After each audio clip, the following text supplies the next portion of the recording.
Olá, bem-vindas e bem-vindos ao podcast do Monitor do Novo Debate Econômico, o MNDE. Inauguramos esse espaço com a ideia de promover o debate sobre as novas maneiras de pensar a economia que hoje circulam na esfera pública, até recentemente dominada pela visão ortodoxa. O site novodebateeconomico.org.br conta com um blog de artigos de autoria de especialistas convidados, podcasts, textos produzidos a partir de dados de pesquisas e um glossário explicando os principais conceitos envolvidos no novo debate econômico, como aqueles relativos aos temas do meio ambiente, igualdade de gênero, inclusão racial e economia. Olá, eu sou André Madruga, pesquisador do Manchetômetro e do MNDE. Vou apresentar o podcast dessa semana, que hoje recebe Cristina Vieselli, doutora em Economia pela Universidade Federal do Rio Grande do Sul, onde também possui pós-doutorado. Cristina é especialista em análise de gênero pela American University, economista do Departamento Intersindical de Estatísticas e Estudos Socioeconômicos, DIEESE, professora da Universidade Estadual de Santa Catarina e colunista do portal Democracia e Mundo do Trabalho em Debate. Olá, Cristina, bem-vinda ao podcast. Oi, André. Oi, Luciano. Oi, ouvintes. Obrigada pelo convite. Agradeço muito. Parabéns pelo desenvolvimento do podcast, do portal. Adorei. Legal. E, como ela disse, participação também do nosso pesquisador, Luciano Alencar, doutor em Economia pela UFRJ, professor da UFRJ e pesquisador também do MNDE. Bem-vindo, Luciano. Valeu, André. Bem-vinda, Cristina. E vamos ao debate. Cristina, qual é a magnitude da desigualdade salarial entre homens e mulheres para as mesmas funções hoje? Você acredita que a lei sancionada pelo governo Lula, que prevê a obrigatoriedade da igualdade de salários para os mesmos cargos, trará avanço de fato? Então, André, atualmente a remuneração média entre homens e mulheres, as mulheres recebem em torno de 80% da média salarial masculina, né? Isso em 2022, né? Exatamente, o número seria 78,87%. Mas a gente tem que considerar que essas desigualdades, elas também se entrecruzam com desigualdades de raça, com a questão também da escolaridade, desigualdades regionais. Se a gente for olhar para as mulheres negras, elas recebem em torno de 43% da remuneração média masculina dos homens brancos, né, de acordo com os indicadores também de gênero do IBGE. E se a gente for olhar para as regiões, os estados com rendimentos médios maiores, como, por exemplo, o Distrito Federal, a razão de rendimentos de homens e mulheres é ainda menor, 74,68%. E outras regiões, como a Bahia, por exemplo, cuja remuneração média é menor, essa relação ela gira em torno de 92,58%.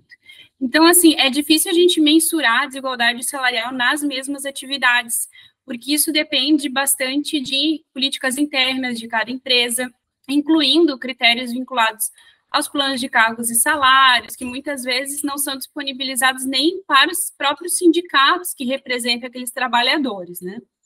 O que a gente pode fazer, né, é analisar os setores e também por ocupações, né?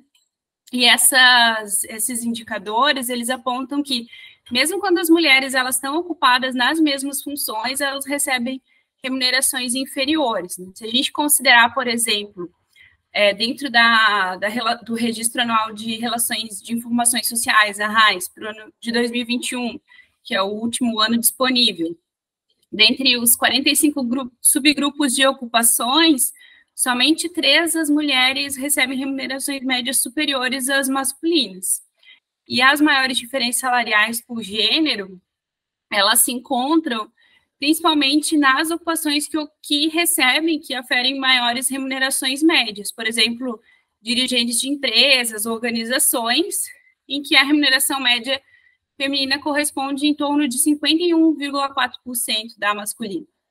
Então, a gente, dentro da literatura econômica mais ortodoxa, né, em que se destaca os estudos da nova economia doméstica, do Gary Becker, eles interpretam essas desigualdades no mercado de trabalho por alguns fatores, né? Entre os quais que as mulheres buscariam esses locais de trabalho de menor produtividade, pois dessa forma elas conseguiriam conciliar essas atividades com os trabalhos domésticos, de cuidados não remunerados.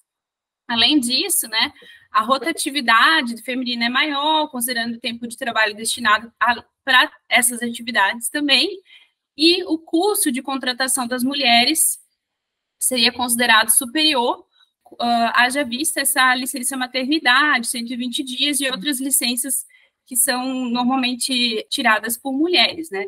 Considerando que a licença maternidade no Brasil, por exemplo, é de 120 dias, podendo se estender por mais 60, e os homens, eles possuem licenças que variam de 5 a 20 dias. Então, aí a gente também tem uma desigualdade na questão da legislação.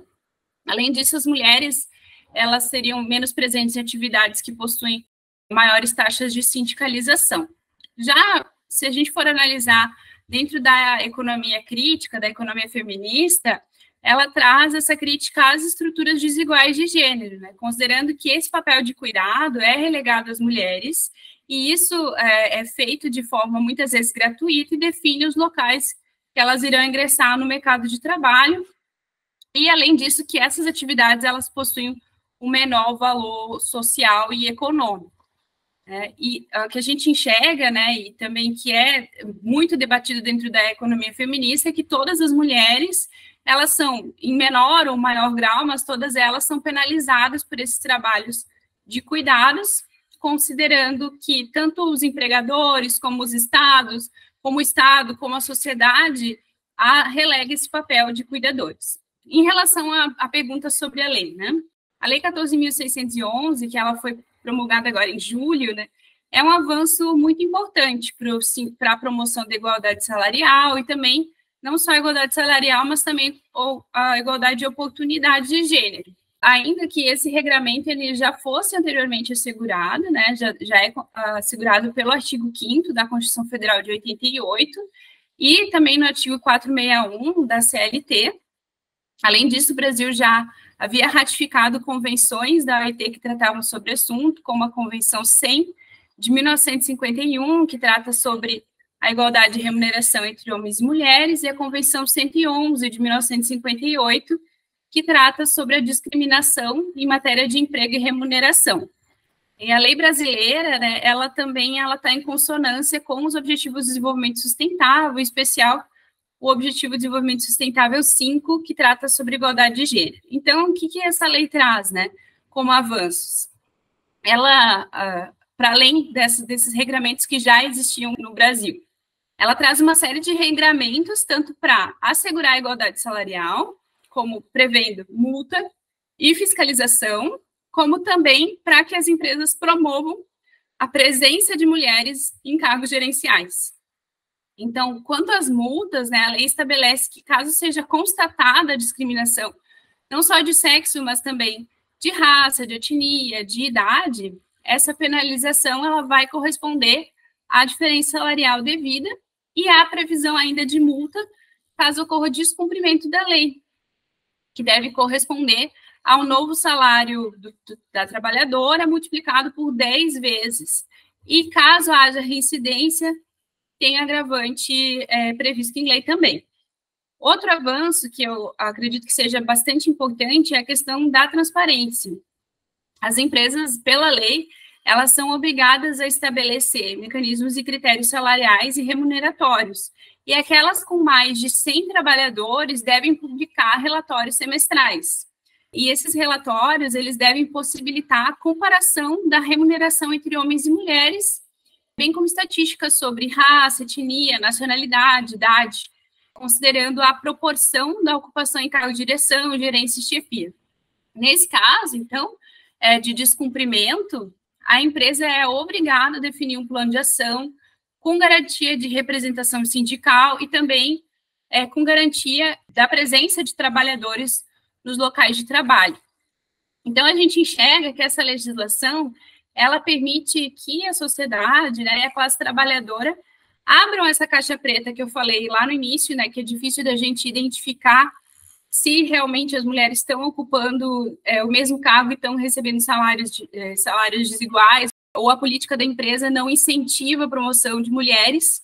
Então, essa lei, ela permite que se abra essa caixa preta e que esse plano, né, os PCS, os planos de cargos e salários, eles sejam socializados entre os sindicatos que representam a categoria, entre os trabalhadores e a sociedade, né? Então, isso faz com que possibilite uma maior democratização dos locais em que as empresas estão, né?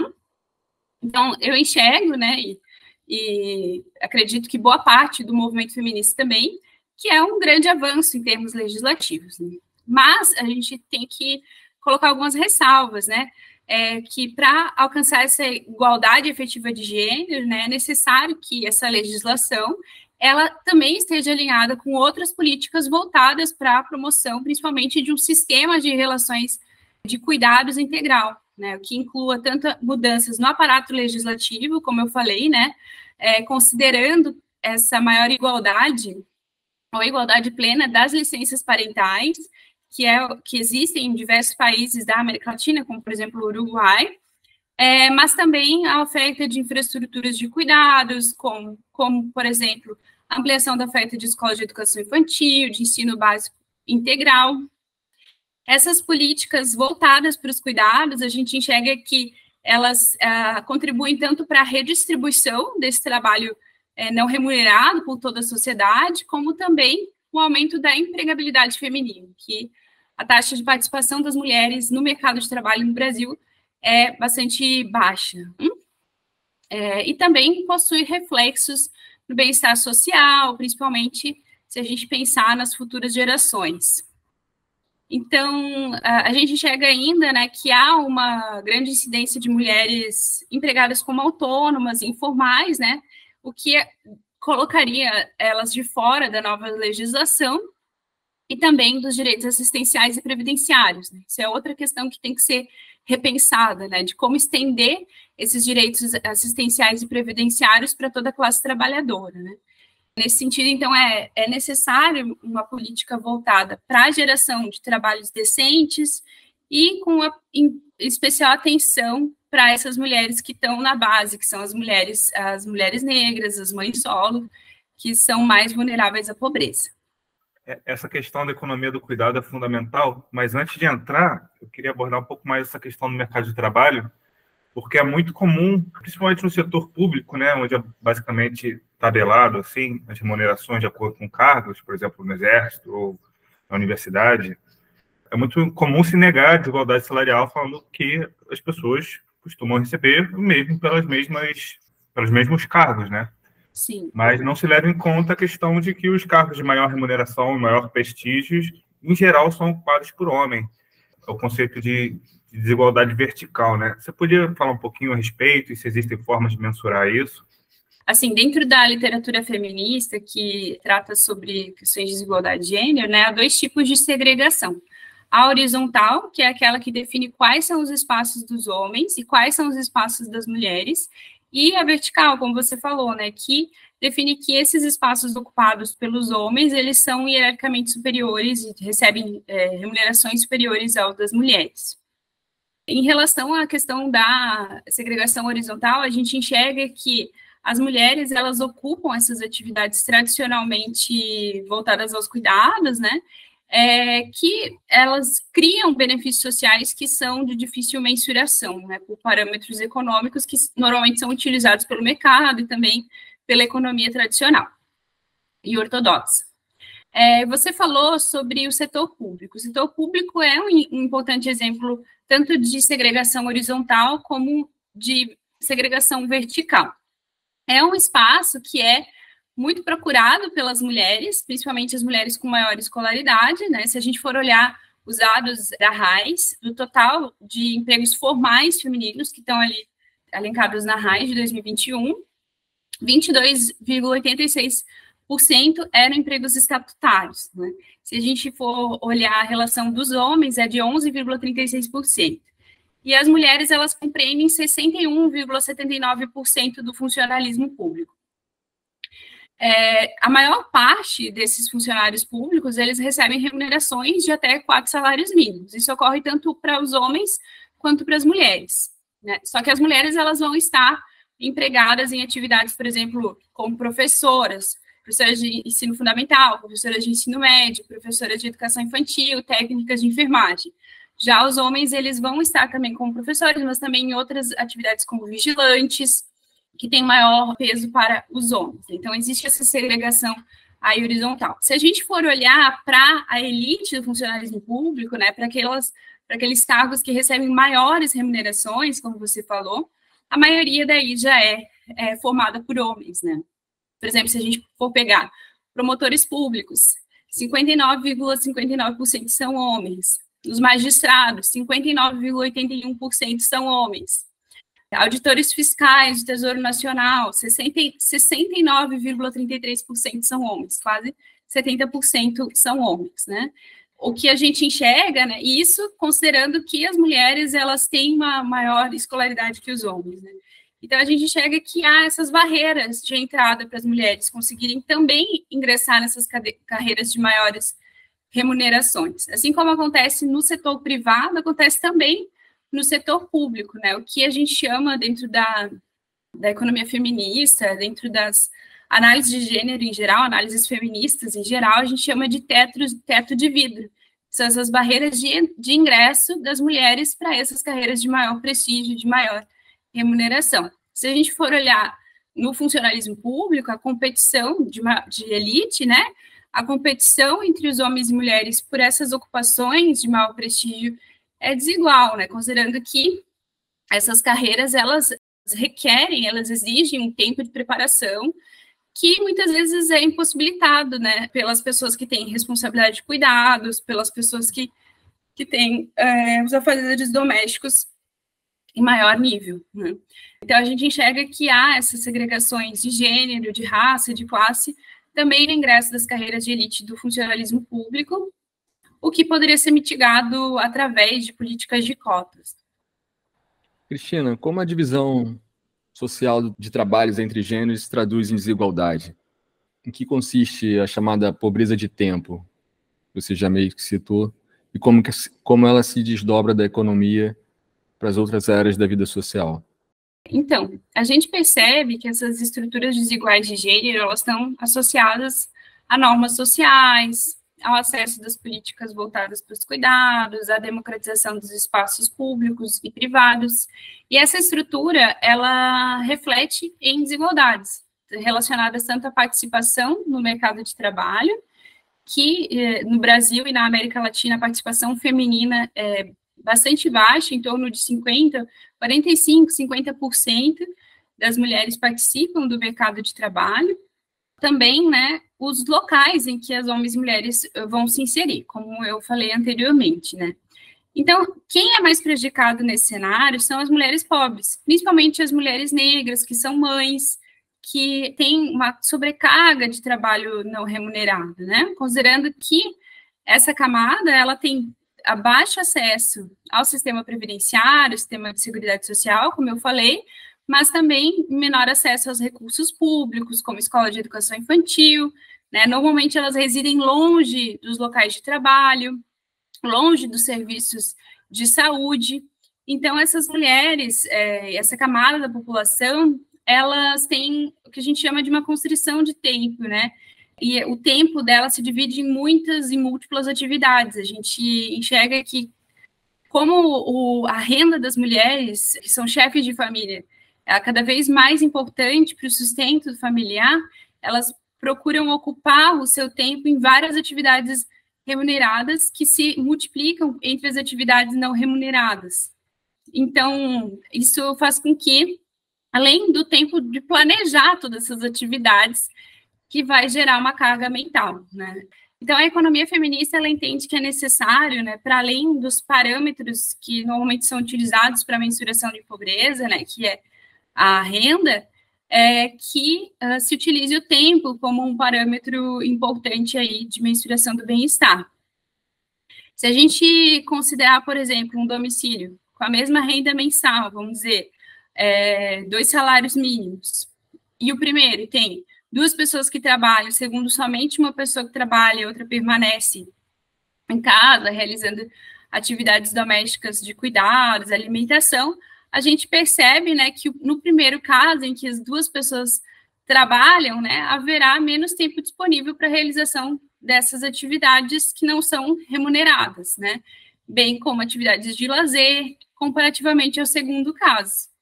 E se a gente acrescentar esses domicílios, pessoas que dependem de cuidados, como crianças pequenas, idosos, dependentes, doentes, essa constrição de tempo ela vai ser ainda maior. E, consequentemente, a constrição monetária. A gente enxergou muito isso durante a pandemia, né, que as mulheres, os setores que são, geralmente, setores de cuidados, né, eles fecharam, né, escolas de educação infantil, muitos serviços também, e as mulheres, e esse trabalho, ele acabou sendo incorporado dentro dos domicílios, o que gerou uma sobrecarga de trabalho, principalmente para as mulheres, não somente de trabalho não remunerado, mas também uma sobrecarga mental. E isso prejudicou principalmente as mulheres pobres, porque as mulheres de classe média, as mulheres de classe média alta, vamos dizer as famílias de classe média e as famílias de classe média alta, para a gente não deixar isso só entre mulheres, né? Muitas famílias mantiveram trabalhadoras domésticas. Só que as trabalhadoras domésticas não tinham com quem manter, por exemplo, seus filhos, né? Então, a gente teve muitos casos de abuso de criança, muitos casos de crianças que foram ao trabalho e acabaram morrendo, como o caso do menino Miguel, enfim. A gente tem de uma diversidade de casos, esse é um exemplo, né, que ocorreu bastante importante aí na história recente. Então, o tempo, ele é muito importante para a gente mensurar essas políticas de bem-estar, né? Se a gente for pensar, né, as políticas voltadas, né, para o bem-estar social, nos anos 50, 60, elas eram baseadas principalmente em modelo, né, de família homem provedor, mulher dona de casa, considerando que esse modelo não era condizente com a maior parte das famílias, né, e uma minoria conseguia ter esse tipo de modelo, né, porque muitas mulheres sempre trabalharam, né, mas era um modelo que se baseava as políticas de bem-estar social, principalmente na Europa, né. Mas com o advento do sistema neoliberal e a redução do tamanho do Estado, somada à crise do movimento sindical e da remuneração média da classe trabalhadora, isso fez com que a renda das mulheres ela se tornasse cada vez mais importante para as famílias. Então, a gente tem um formato agora de homem ganhar pão e mulher ganhar migalhas, né? Então, dessa forma, a gente tem ainda mais uma constrição do tempo das mulheres, porque elas são chamadas, né, para participar do mercado de trabalho, para serem as principais provedoras de suas famílias. No entanto, a remuneração é bastante baixa, o mercado de trabalho muito precarizado, e o Estado não está aí para prover esses benefícios sociais, e as mulheres elas vão ter cada vez menos tempo, inclusive para lazer e outras atividades. Então, a gente diz, né, que a pobreza de tempo ela está relacionada com a pobreza monetária, né, e tende a afetar principalmente as mulheres.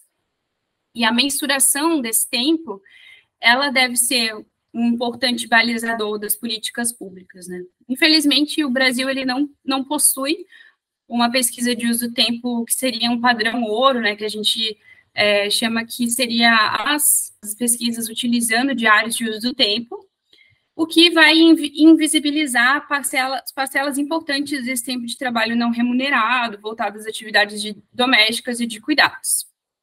E ainda também outras atividades, como transporte e lazer, que seriam bastante importantes para a definição de políticas públicas. Então, é necessário, né, que o Brasil desenvolva melhor essas pesquisas de uso do tempo, principalmente baseadas em diários, para a gente ter uma análise mais acurada de como que as famílias despendem os seus tempos, né, e como, de fato, se relaciona a pobreza de tempo nas famílias brasileiras. Informação é fundamental, tanto para a gente entender a situação atual, quanto para a gente desenhar políticas públicas, né, para reduzir essa desigualdade. Exato. Mas voltando um pouco aqui, o próprio conceito de produto interno bruto, a própria mensuração do PIB, ele já reflete, em certa medida, a desigualdade de gênero, né? Eu lembro de exemplo de professor na faculdade de economia, falando um exemplo grotesco, mas que acaba sendo real, que tipo, se um homem casa com a sua doméstica, o PIB cai. Nesse sentido, você podia explorar um pouco o conceito de trabalho reprodutivo, falar um pouco qual seria mais ou menos a magnitude dele, o peso dele em relação ao produto interno bruto? Sim, essa pergunta é muito, muito importante dentro da economia feminista, porque, inclusive, os primeiros livros de economia feminista, eles tratam justamente dessa crítica à forma como a economia mensura a sua produção e invisibiliza os trabalhos das mulheres, né? Essa frase que você citou é do Arthur Cecil Pigou, né? Ele vai justamente dizer, né, os teóricos clássicos, em geral, eles vão tratar dessa questão dos trabalhos não remunerados como se eles fossem não econômicos, não produtivos, e as feministas da época, depois a gente tem o desenvolvimento da economia feminista só como uma disciplina própria a partir dos anos 90, né, mas elas vão historicamente criticar essa exclusão dos trabalhos não remunerados das mensurações econômicas, né, e como que isso vai afetar as mulheres. Se a gente for analisar, né, o produto interno bruto, ele mensura somente as mercadorias e serviços que são trocadas no mercado por dinheiro, né, monetariamente. Isso dentro do território, dentro de um determinado tempo. Isso que a gente aprende nas aulas de introdução à economia, nas aulas de economia em geral. Desde o primeiro manual do Sistema de Contas Nacionais, que houve críticas por parte do movimento feminista e também de estatísticas mulheres, né, que essa formulação, ela excluía a produção de diversos países, né, considerando que muitos países não industrializados, eles baseiam sua produção na produção de subsistência, né, e também, além disso, né, houve a exclusão dos trabalhos, dos serviços não remunerados, principalmente, que são realizados principalmente pelas mulheres.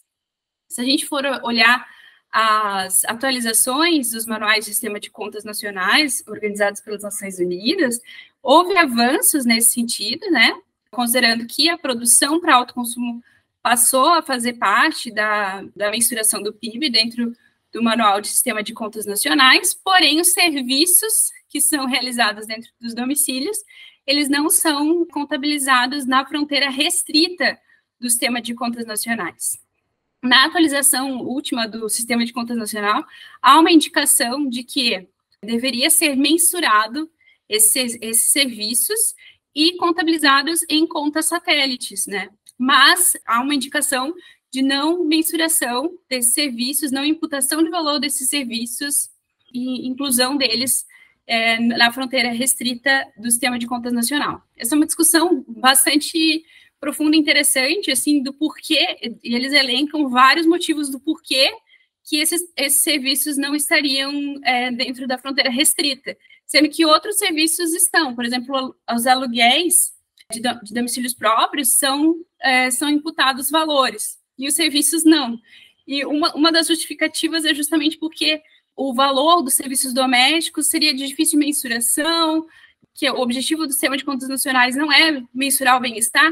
Só que se a gente for olhar depois, a partir do desenvolvimento de pesquisas de uso do tempo e também dessa indicação das contas satélites, né, de realização de contas satélites, diversos países começaram a fazer contas satélites mensurando o quanto que valeria esses trabalhos não remunerados, né? Então, a gente tem países, inclusive, que fazem, por exemplo, Estados Unidos, Reino Unido, que fazem essa mensuração a cada 10 anos, a cada 5 anos. E uma comparação de como que esses trabalhos se relacionam com os trabalhos produtivos, com os trabalhos reprodutivos. Com isso, a gente teve uma evolução também no que é classificado como trabalho, no próprio termo trabalho, né? Dentro das estatísticas da Organização Internacional do Trabalho, os serviços que são realizados de forma não remunerada dentro dos domicílios, eles são considerados formas de trabalho, né? Então, a gente enxerga, né, que isso foi uma evolução importante, né, mas que a gente precisa melhorar aí as metodologias de análise, né? Tem diversos países que realizam, como eu falei, realizam contas satélites, realizam a mensuração, diversas metodologias, inclusive, que são indicadas pela Organização Internacional do Trabalho, e há uma variação, né, bem importante aí de quanto que valeria esse PIB doméstico, né? A gente tem, por exemplo, o Reino Unido, né, pela metodologia do custo de oportunidade, ele chegaria a 68% do PIB. Outros países menos envolvidos, em torno de 30%. No Brasil, a gente tem algumas experiências nesse sentido, né? As principais foram realizadas pela professora, algumas, né, pela professora Ildete Pereira de Mello. Também a gente tem, recentemente, a tese de doutorado da Jordana Cristina de Jesus. Também a minha tese de doutorado foi sobre esse assunto, e eu fiz uma metodologia de mensuração desse tempo. E a gente chegou a conclusões semelhantes, que geraria em torno de 11% a 15% do PIB, dependendo tanto do banco de dados, como também da metodologia. Essa diferença, né, que é bastante relevante do Brasil e para os demais países do mundo, até mesmo os países em desenvolvimento, a mensuração aqui no Brasil é bem inferior à dos demais países, né? A gente consegue enxergar que ela justamente está relacionada com a falta de uma pesquisa de uso do tempo baseada em diários de uso do tempo, e também a diferença entre países, ela se dá principalmente também porque a gente tem uma remuneração mais baixa das trabalhadoras domésticas e dos trabalhos em geral, né? Da classe trabalhadora em geral, recebe uma remuneração mais baixa, então, comparativamente, quando a gente vai fazer a imputação desse valor, os países com renda mais alta vão permanecer com um PIB mais elevado. A sua segunda pergunta sobre os trabalhos reprodutivos, né? Esse termo ele foi bastante utilizado, principalmente aí nos anos 60 e 70, dentro de um conceito de reprodução social, em que seriam designadas as atividades voltadas para a reprodução da sociedade, né? E essas atividades seriam tanto de gestação de novos seres humanos, né, como também alimentação, limpeza da casa, cuidados, né, que pode ser realizado de forma remunerada ou não remunerada. E essas atividades, né, segundo principalmente as economistas feministas marxistas, elas seriam responsáveis por reprodução da força de trabalho, né, para que essa força de trabalho ela se torne apta para permanecer produzindo. Mas não somente para a força de trabalho voltar, né, a produzir nas empresas, né, mas também é destinada para as pessoas que estão fora do mercado de trabalho, seja por serem crianças, jovens, por terem alguma doença, por já estarem aposentados. Tem uma capa de um livro da Nancy Fraser, o livro chama Who Pays for the Kids? E ela justamente mostra uma linha de produção em que as pessoas estão produzindo mercadorias e que essas mesmas pessoas elas retornam ao trabalho, retornam para os domicílios e são reproduzidas pelas mulheres, né? Então, a gente tem esse trabalho de reprodução da força de trabalho, que é essencial para a sobrevivência do sistema, né? Essencial para a sobrevivência do sistema capitalista, né? Então, esse termo, trabalhos reprodutivos, ao longo dos anos, né, e a partir, né, das reivindicações, diversos movimentos feministas, as discussões sobre a reprodução, essa discussão sobre a reprodução do trabalho, ela foi ganhando uma institucionalização maior, como eu falei, dentro dos organismos internacionais, e foi, inclusive, incorporado dentro das estatísticas oficiais, como eu disse anteriormente. Então, esse termo, trabalhos reprodutivos, ele foi se modificando, né, e atualmente se utiliza como sinônimos, apesar de não ser a mesma coisa, né, mas como trabalhos não remunerados, trabalhos domésticos não remunerados, afazeres domésticos e de cuidados, né. E esses termos, eles acabaram sendo importantes, né, como definidores de políticas voltadas a essas atividades que não são monetizadas. E também as pesquisas de uso do tempo, né, que foram evoluindo nos países justamente por reivindicações dos movimentos feministas e que passaram a incorporar contas satélites e metodologias de mensuração do PIB. Agora, uma questão conceitual que tende a gerar certa dúvida e confusão. Em que consiste a economia feminista e em que ela difere da economia de gênero? Então, André, essa sua pergunta é bem interessante, assim, porque, de fato, existem diferenças importantes, né? A economia feminista, ela analisa essas estruturas de gênero, ela analisa como essas estruturas afetam a presença de homens e mulheres na sociedade de forma desigual, e que, devido a isso, as mulheres elas estariam em locais hierarquicamente inferiores, em locais de maior vulnerabilidade social, né? E essas desigualdades, elas sempre cruzam com outras estruturas, como a desigualdade racial, de classe, de sexualidade. Então, existe uma compreensão de que essas relações de gênero, elas não são inatas, mas elas são construções sociais e históricas, que é algo que, dentro de outras ciências sociais, já havia essa crítica, né? Já havia esse entendimento. Então, a economia feminista ela vai incorporar essa crítica das estruturas de gênero e que essas estruturas elas tendem a se perpetuar, considerando que esses espaços eles compreendem estruturas de poder, né? E que vão influenciar na elaboração de políticas econômicas que normalmente são realizadas por homens e que são realizadas de forma neutra ao gênero.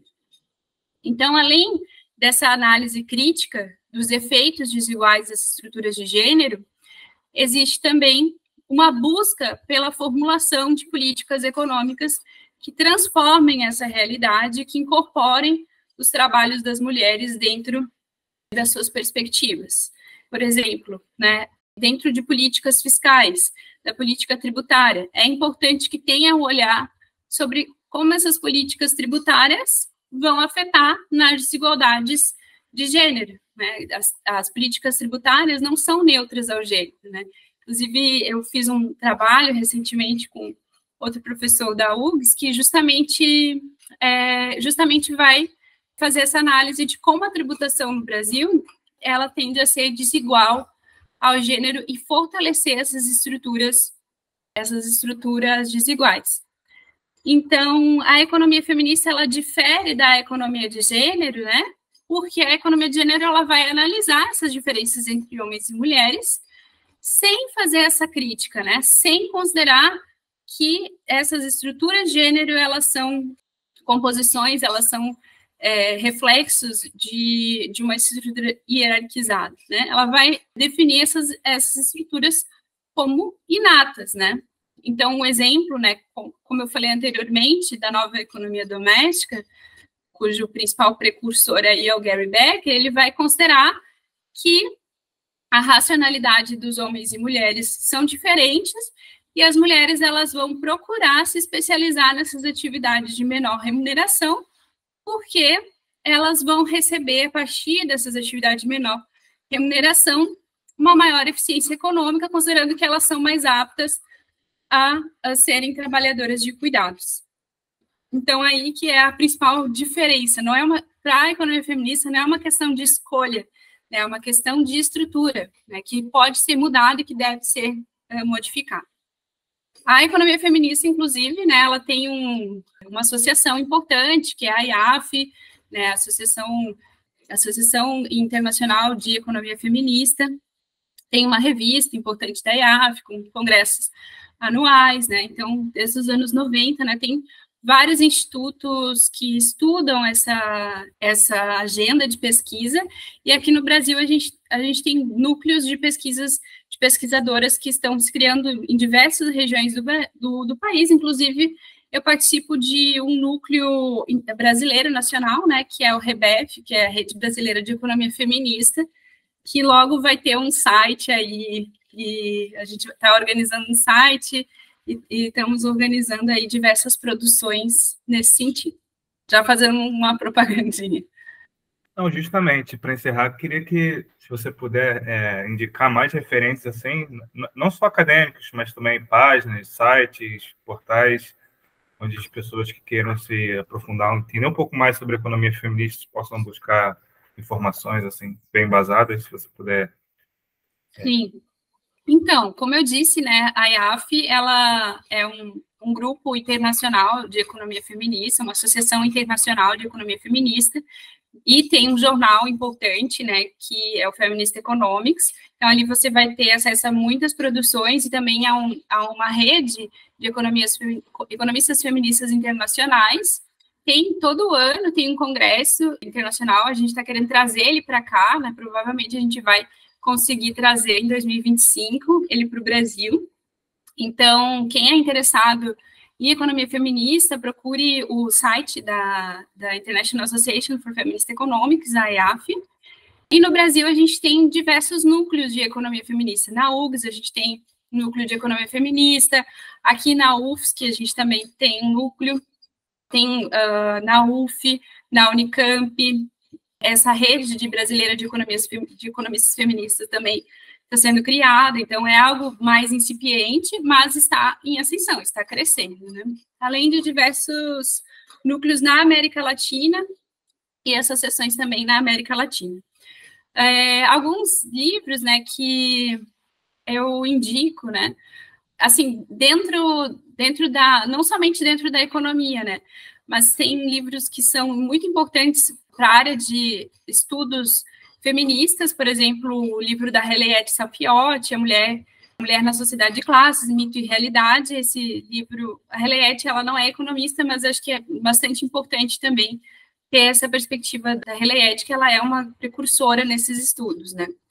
O livro também da Marilyn Warren, If Women Counted, a New Feminist Economics. Infelizmente, ele não é traduzido para português, mas é um dos precursores aí da economia feminista, porque ela justamente vai fazer essa crítica do sistema de contas nacionais. Então, para quem tem interesse em estudar esse assunto de sistema de contas nacionais, esse livro é um livro essencial.